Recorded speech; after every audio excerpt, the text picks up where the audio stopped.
ಚಿಂತಾಮಣಿ ನಗರದಲ್ಲಿ ಡೆಂಗ್ಯೂ ಜ್ವರವನ್ನ ನಿಯಂತ್ರಿಸೋಣ ಎಂಬ ಘೋಷವಾಕ್ಯದೊಂದಿಗೆ ಇಂದು ಜಾಗೃತಿ ಕಾರ್ಯಕ್ರಮವನ್ನ ನಗರದ ಜೆಜೆ ಕಾಲೋನಿಯಲ್ಲಿ ಹಮ್ಮಿಕೊಳ್ಳಲಾಗಿತ್ತು. ವಾರಕ್ಕೆ ಒಂದು ದಿನ ಪ್ರತಿಯೊಂದು ಶುಕ್ರವಾರ ಈಡಿಸ್ ಸೊಳ್ಳೆಗಳ ಉತ್ಪತ್ತಿ ತಾಣಗಳನ್ನು ನಾಶ ಮಾಡುವ ರಾಜ್ಯ ಸರ್ಕಾರದ ಕಾರ್ಯಕ್ರಮದ ಅಂಗವಾಗಿ ಜಾಗೃತಿ ಅಭಿಯಾನವನ್ನ ನಡೆಸಲಾಯಿತು. ನಗರದ ಜೆಜೆ ಕಾಲೋನಿಯಲ್ಲಿ ತಾಲೂಕು ದಂಡಾಧಿಕಾರಿ ಸುದರ್ಶನ್ ಯಾದವ್, ತಾಲೂಕು ಪಂಚಾಯಿತಿ ಕಾರ್ಯನಿರ್ವಹಣಾಧಿಕಾರಿ ಆನಂದ್, ತಾಲೂಕು ಆರೋಗ್ಯಾಧಿಕಾರಿ ಡಾ ರಾಮಚಂದ್ರ ರೆಡ್ಡಿ, ನಗರ ಆರೋಗ್ಯಾಧಿಕಾರಿ ಶ್ರೀನಿವಾಸ್ ರೆಡ್ಡಿ, ಆಶಾ ಕಾರ್ಯಕರ್ತೆಯರು, ನಗರಸಭಾ ಸಿಬ್ಬಂದಿ ಸಮುದಾಯದೊಂದಿಗೆ ಸೇರಿ ಡೆಂಗ್ಯೂ ಜ್ವರದ ಬಗ್ಗೆ ಮಾಹಿತಿ ನೀಡಿದರು. ಜನರು ತಮ್ಮ ಸುತ್ತಮುತ್ತಲಿನ ಪರಿಸರವನ್ನು ಸ್ವಚ್ಛವಾಗಿಟ್ಟುಕೊಳ್ಳುವುದು, ನೀರು ಸಂಗ್ರಹಿಸುವ ಪಾತ್ರೆಗಳಲ್ಲಿರುವ ನೀರನ್ನು ನಿಯಮಿತವಾಗಿ ತೆರವುಗೊಳಿಸುವುದು ಮತ್ತು ಸೊಳ್ಳೆಗಳ ಉತ್ಪತ್ತಿಯನ್ನ ತಡೆಯಲು ಬೇಕಾದ ಮುನ್ನೆಚ್ಚರಿಕೆ ಕ್ರಮಗಳನ್ನು ತೆಗೆದುಕೊಳ್ಳುವುದು ಎಷ್ಟು ಮಹತ್ವ ಅಂತ ತಿಳಿಸಿದರು. ಕಾರ್ಯಕ್ರಮದಲ್ಲಿ ಭಾಗವಹಿಸಿದ ಆರೋಗ್ಯಾಧಿಕಾರಿಗಳು ಡೆಂಗ್ಯೂ ಜ್ವರದ ಲಕ್ಷಣಗಳು ಮತ್ತು ಇದರ ತಡೆಯ ಕುರಿತು ಸವಿಸ್ತಾರವಾಗಿ ಮಾಹಿತಿಯನ್ನ ನೀಡಿದರು. ಡೆಂಗ್ಯೂ ಜ್ವರವು ಹಾಯಿಯ ಸೆಳೆತದಿಂದ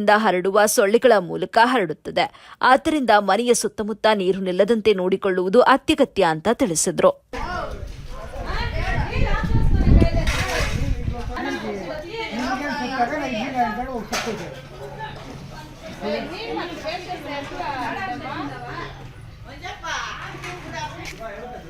అమ్మే మళ్ళీ క్లీన్ చేసుకున్నాడు ఇంట్లోకి నేసుకొని మళ్ళీ క్లీన్ చేసి మళ్ళీ ఫిష్ చేసుకో.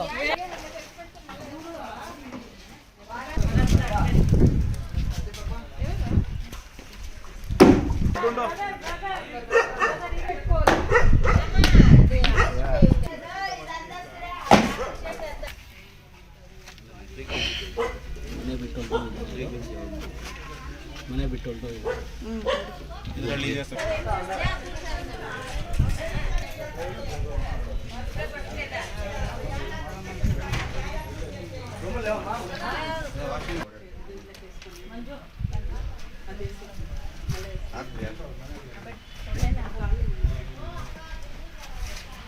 ಮೀನು ಬಿಡ್ತೀರಾ? ಮೀನು ಬೇಡ, ಮೀನು ಬಿಟ್ಟರು ಕ್ಲಿಯರ್ ಆಗಲ್ಲ, ಅಫೆಕ್ಟ್ ಆಗ್ತದೆ ಸ್ವಲ್ಪ.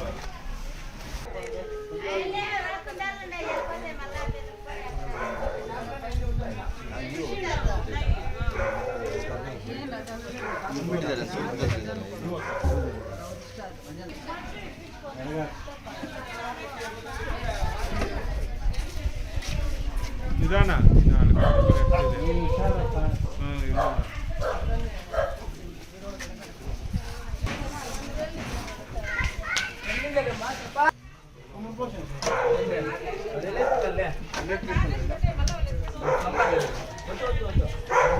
ಶಿವನ ಬಾಳಿ ಈ ಕಡೆ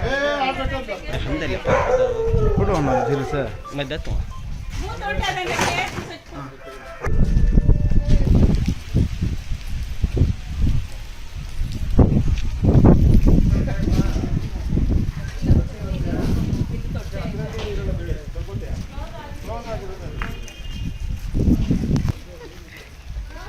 ನಾನೇ ಹೊಡ್ಕೊಳ್ತೀನಿ. ಹೈ ಜಿ ಹಾ